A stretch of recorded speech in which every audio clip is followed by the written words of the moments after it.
So I tell a little story in this video, and in the story, I did some quick math. I was 16 30 years ago, not 20 years ago. So, and to avoid that confusion when I tell my little tale coming up.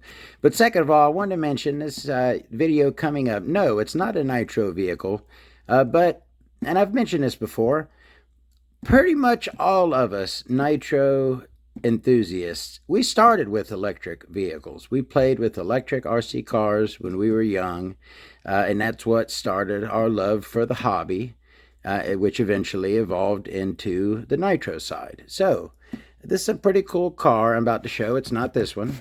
This is a pretty cool car, too. See y'all later. Enjoy the video. Hello, and welcome to Nitro Talk. I've done a few episodes here and there on electric related stuff, and I know that this is definitely a nitro focused channel, but there obviously I have some electric stuff in my collection. I did electric for many years before I picked up nitro. So maybe people who are, really just into the nitro side may not be interested in this, but there are plenty of other people who might want to take a look at this thing. It's cool. So I would like to make a video on it. So if you'd like to watch, it is pretty cool. It is electric. So anyways, let's check it out. I've talked before about how I love a good name, all right, for an RC item, a nitro item. The Rossi Black Magic engine, the Golden Arrow Rossi engine, the Trinity Cool Power Punk cooling head, even Schumacher Menace, as a cool name. This thing, on the other hand, I don't know. Now, this is a Team Academy, which is a Korean company. And I don't know if maybe this is a word that means something over there, but it doesn't really mean anything here in America.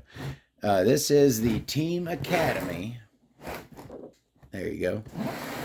Wyvern EX SPO2 chassis, I believe, probably. Now, yes, let's go ahead and get it out of the way. Whenever I see that or say that to myself, Wyvern, I immediately, I'm an 80s, 90s person, so I immediately think of Ernest. Know what I mean? Vern. Wyvern. So, let's take a look at this box before we check it out. A cool dragon there. Is that maybe Korean something dragon? I don't know. So it's a 10th scale car, 10th scale electric car, 4-wheel drive. There's a picture of it completed there. This is a kit that came in this box, but we'll see what's in it here momentarily. Here's a picture of you can see my ring lights there. A picture of the chassis and the layout on there. Got a mechanical speed controller, receiver, servo there. It is belt drive, 4-wheel drive. There's your 540 can motor. And it has an under chassis, if you see that. So that's the chassis, the black part. And then this is a painted plastic underbody or dust cover or whatever it is. I think we got a little better description over here. So there's a couple different painted. I've never been good at painting bodies, so the body here is still clear. I don't know if I would have even tried to paint it, but the blue, I have the blue wheels, so I guess this is the blue one. It is blue on the front. All right, so this is the features of the buggy. Belt drive, 4-wheel drive, off-road car. Suspension arm of boomerang type. Independent 4-wheel suspension with long stroke double wishbones. Main chassis, damper stay with Bakelite. Plastic. High traction V pattern tires. Dust cover includes, I think that's the under cover. Rear belt cover includes. 540 motor and speed controller includes. So those should be included in the box. All right, we got a good look. Now this is very reminiscent, okay, of the old Tamiyas in the way that, and the Kyoshos too. How old is this? I'm not sure. I don't think it is super modern. Oh, 2002? 03 of 2002? I'll buy that. I think that's close enough. All right. Let's see what... Oh, so yeah, the Tamiyas and Kyoshos would kind of have a tray like this with a picture on it. Looks like the wheels would have went in there. This usually sits on the very bottom. This is not a brand new kit. This is a partially built kit. So let's take a look-see. Cool dragons again on there. And plastic bag. Now that is the under chassis right there. That rides underneath the dust. It's the dust cover for the bottom of the chassis. Pretty cool. And then that is the body for it right there. That is the top body. There's also a wing in here. The wing is hard plastic, not... how can I think of the name of this stuff? It's not acrylic. Poly... I don't know. For Lexan. This is Lexan. Cutting a Lexan body. Okay, yeah. So that's Lexan. This is hard plastic. We got... Instead of having to put a sticker, you got it molded Academy RC models on there. And yeah, that's how the wing is attached with these teeny little rods.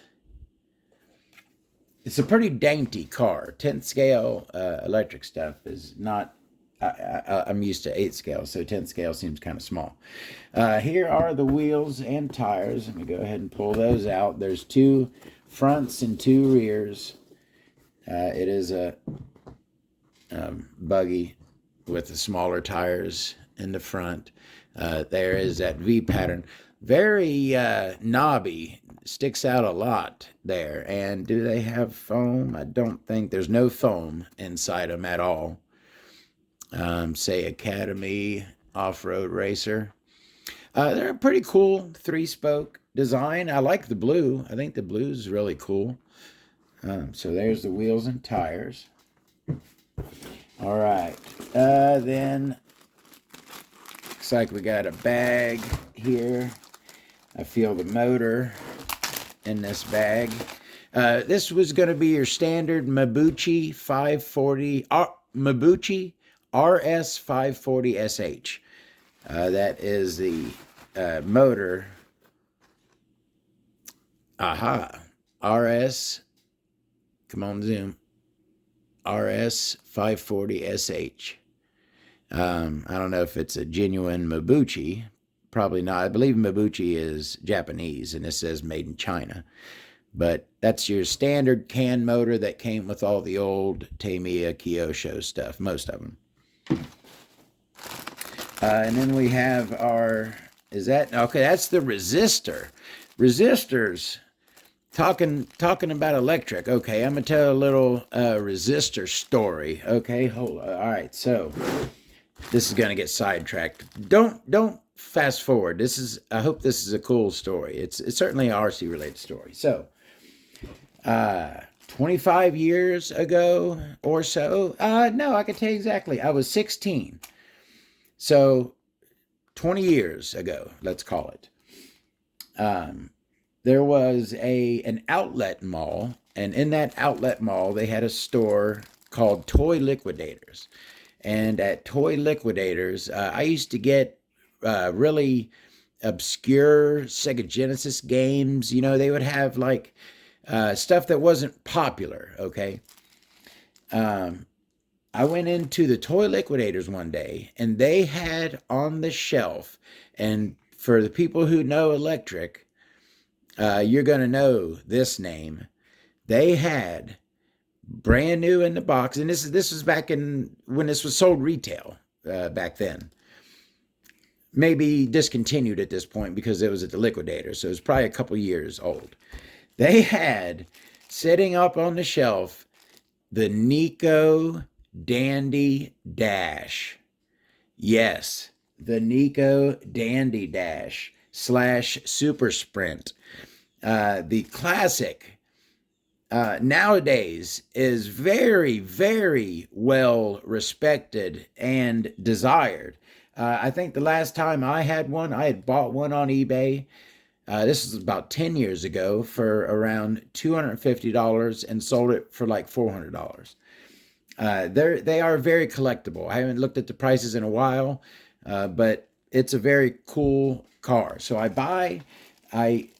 don't know how I got the money. I think it was like $125. It was a full set with a Futaba radio set in it. It was a big box. It had the Dandy Dash kit and then a Futaba radio kit. So I get the money together and buy it, right? I take it home.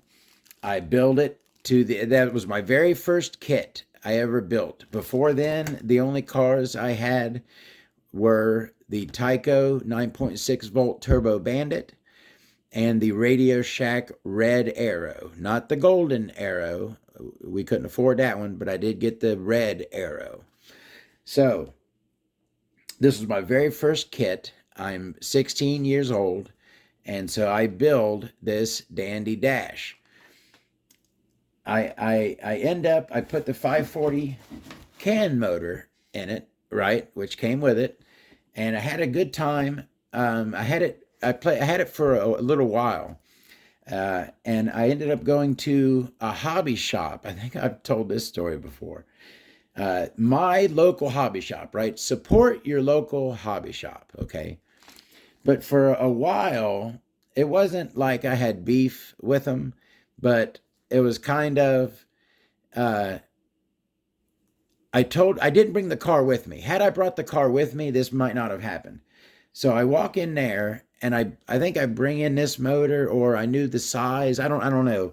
But I told him I needed a replacement, an upgrade motor for my Nico car. And he's like, you can't replace the motor in a Nico car. He wasn't aware. There are very few hobby grade Nicos. Most Nico RC cars are like this, okay? This is a classic Nico Camaro from late 80s, early 90s. Something that I played with when I was a kid. These are super cool. These are collected nowadays. This will probably fetch $100 at least on eBay. People do like these early Nicos. But anyways, me and the guy at the hobby shop, my local hobby shop, got into it about, no, you can't upgrade that. I'm like, yeah, you can upgrade it. And I ended up buying, he had a little tray of 19-turn spec motors, okay, for a racing class. This is back when these were, people raced brushed systems. And so I buy one of these 19-turn spec motors. He's like, you can't do it. It ain't going to work. It obviously did, because you can replace this with an open-end bell 19-turn spec motor. So anyways, that's that part of it. I get I put the spec motor in, right? And I run this car. I had it, I believe, for at least a couple months, right? And then I had an accident, broke a wreck in the car, and ended up breaking the resistor. Okay, broke the resistor in a wreck. Okay, car will not work. Now I know nowadays that I could just connect those two and the car will work. Not the best to do it. The resistor is for protection. but it will work. But I didn't know that then. So broken resistor, no go, and I'm sad, okay? My RC car is down, will not work. I actually go into the box, the instruction manual, okay? Inside the box was a mail order form to order spare parts, and the resistor was on that form. So I mail off a letter. I'm sure most of the people who watch this are older, but if there's any young people, he's like, what the heck's he talking about?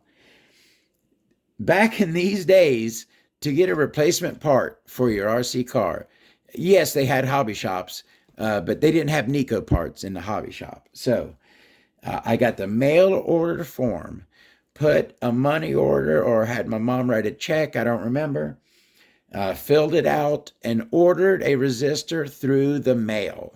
All right. The resistor,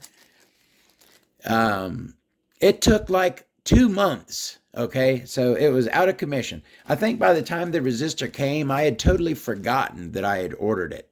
It just popped up in the mail one day, and I'm like, oh, cool, the part for that RC car. Okay, so I then, and I think I was like, all right, I'm going to be running the RC car, so let me charge the battery up, right? I I had a fully charged battery, and I had the battery connected. I think it was a 3-position resistor. There's 2-position resistors like this one, and there's 3-position resistors, I believe. This has been a while. I went to connect the wires, 1, 2.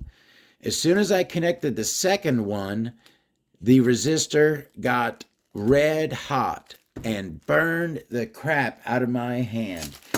I had 2 bar lines of burn, bloop and bloop, from where I was holding that resistor. Burnt me good as crap. So yeah, that's my little resistor story. Was that boring? Probably, maybe not. Look at that. Is that a splitter? Look at that. It's a splitter right there. 1 spade plug, is that what that's called, on that end? And then, oh, yeah, there it is. That's the male spade plug, and that's the female spade plug. Going to one female to a male and that's weird. All right, so that's the resistor. This is going to be our speed controller right here, your classic mechanical speed controller.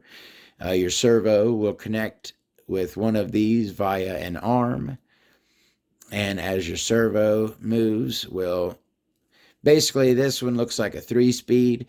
These could be, they do have mechanical speed controllers that are proportional. It'll have a bunch of lines that'll look like, remember the old slot car trigger throttle controllers, and you would look inside and see the bar wiping across all the little wires. They do have speed controllers that are like that, but this one is a 3-position, it looks like. So as it connects the different sectors in there, it'll go slow, medium, fast. And then the rest of this is probably spare parts. There's that rod that connects the speed controller to the servo. It looks like that's a servo mount. Some bushings. This did not come with bearings. Hopefully the bushings are in here because I built it with bearings. Yes, I did build. Oh, it's got mirrors. I built this long time ago, and I messed up on the diffs. I had built it to this point, and then I had come back to it and saw that the diff fluid had leaked out, and I just kind of lost interest in it. I always have had a bunch of RC projects going at the same time, and it tends to happen a lot that I'll just drop projects dead in the middle and just not go back to them for years. So let's see, what, of course, my signature paper towels there. And packing peanuts. Now, inside here, now you would look at that. That's an antenna tube. Okay. You would look at that and you would say, that's a zip tie, right? No, my friends, that is not a zip tie. That is your battery hold down strap. This is removable. It's got the tab there so you can take it off. And that's how you hold your battery in these old cars. There is that? Oh, that's Velcro. That's Velcro. Maybe to hold the underbody on. And there are the instructions and decals. Pretty cool. I like the Wyvern dragon motif. That's pretty cool. And yes, this is in English and Korean.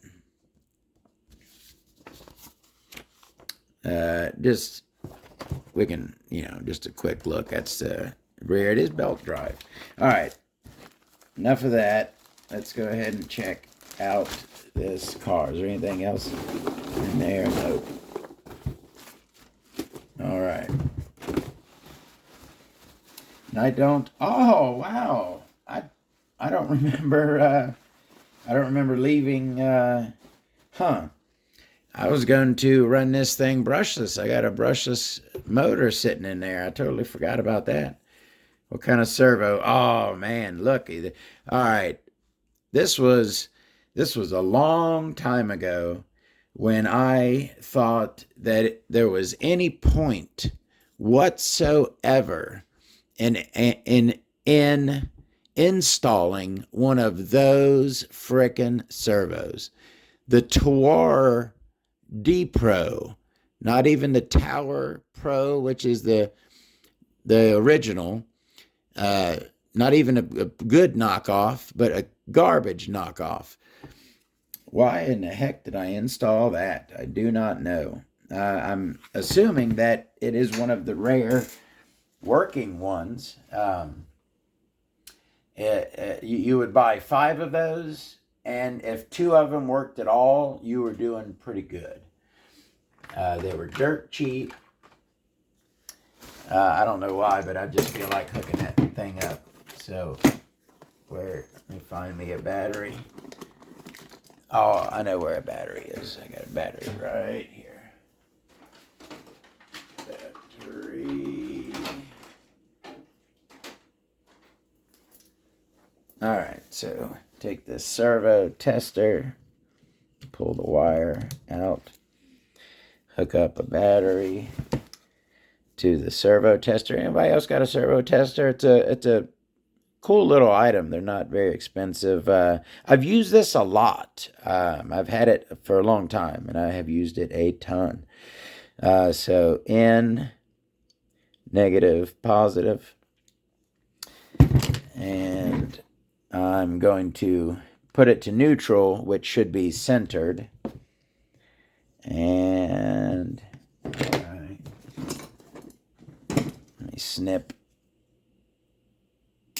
that. And let's see if this thing even works. All right, that's neutral. This is neutral. This is sweep. It wipes back and forth. And then this is manual control. You control it with the knob. So let me put the knob in the middle. And I'm going to go to manual.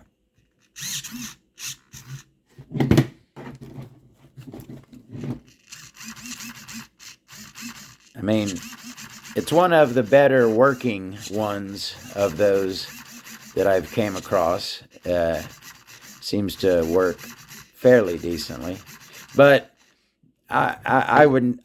if I ever one day finish this thing, I'm certainly not going to leave that servo in there. Those are absolute garbage, and I have no idea what I was thinking putting that thing in here. Put a brushless motor in it, right? I'm gonna soup it up that way, but then throw that friggin' thing in there. I tell you what, where'd all the diff fluid go? I thought the diffs leaked out, like drenched the chassis, but all I can really see is a little bit on the belt there, maybe a little bit right there, but I thought it all leaked out all over, huh?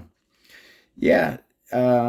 So there's your little tray that your classic 7.2 volt stick pack would go across on, sit on those two, right through the belt. I kind of like that. I always thought these shock towers looked pretty good. I like the shape of them, and they're like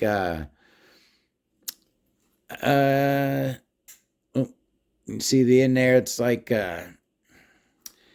fiberglass, maybe. It's like fiberglass-ish.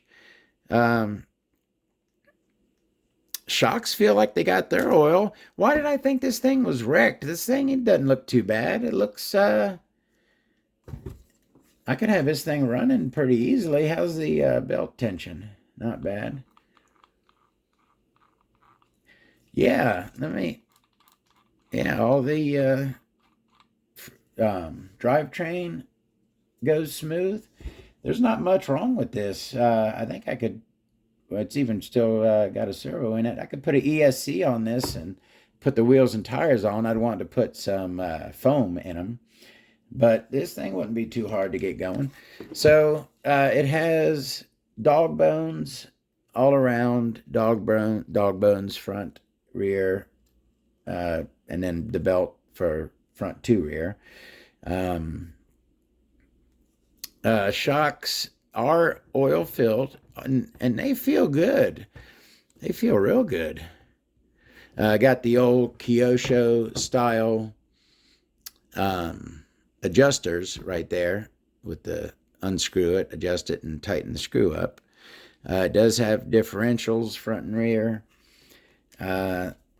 So you would probably mount, I believe, let me take a look at that completed one. Yeah, the throttle servo goes over there. So your receiver goes here, and then this servo mount goes over here somewhere, right there. So the servo mount goes right there for the throttle, and then your mechanical speed control looks like that is mounted. Is that mounted to that? Front and okay, yeah, right there. Mechanical speed controller right there, servo right there. Should I put this thing? Should I finish this thing? I built it to here and put it up 6 years ago, 5 at least. That screw looks like it's a little bit of the elements. Oh, it's kind of wiping off.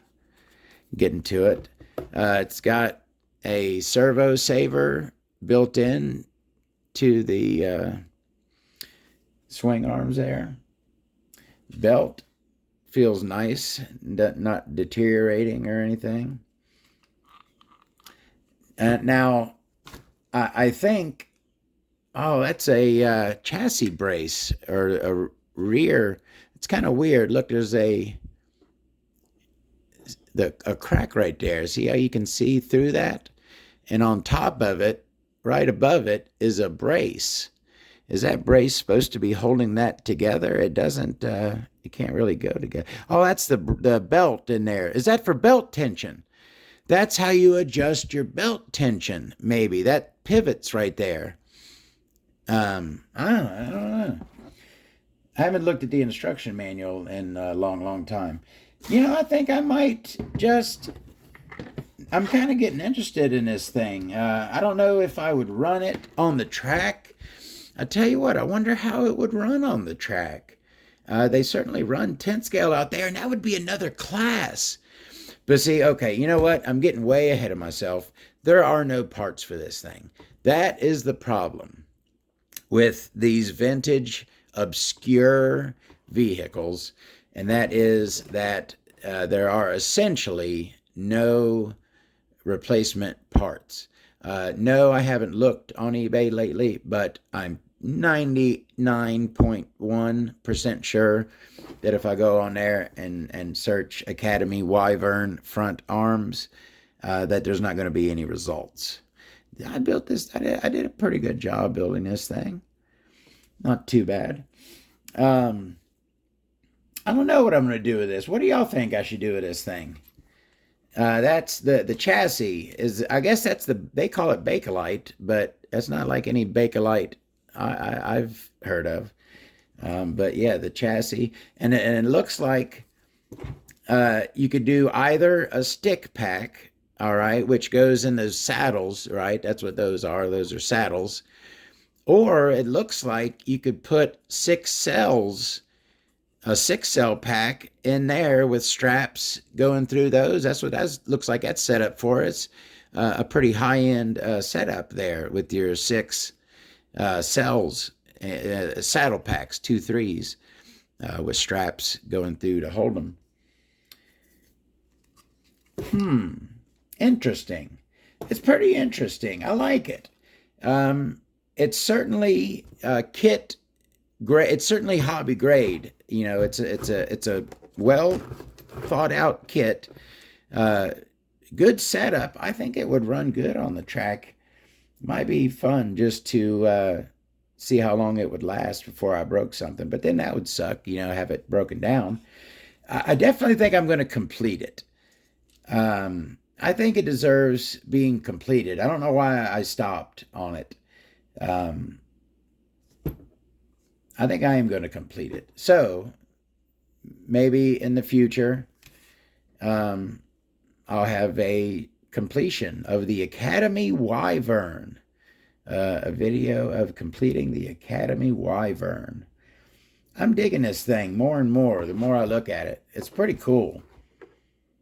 All right, if I stretch this out enough, I hope you like it. I hope you think it's cool. Now, my only problem, right? One of my problems. I don't want to ruin the body.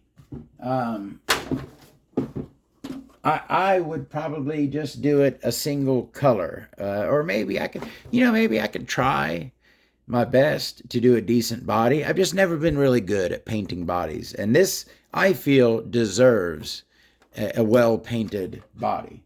All right, let's get one more. So that right there is what we're going for. It's pretty cool looking. I think it would look really nice on the shelf looking like that. But this paint job that they got on there, I certainly could not do that. And I don't think those are decals. I think that is, yeah, those aren't decals. They painted that. Cool decals. Thank you very much for watching. Are you interested in the electric Wyvern? You want to see it completed? Let me know. See y'all later.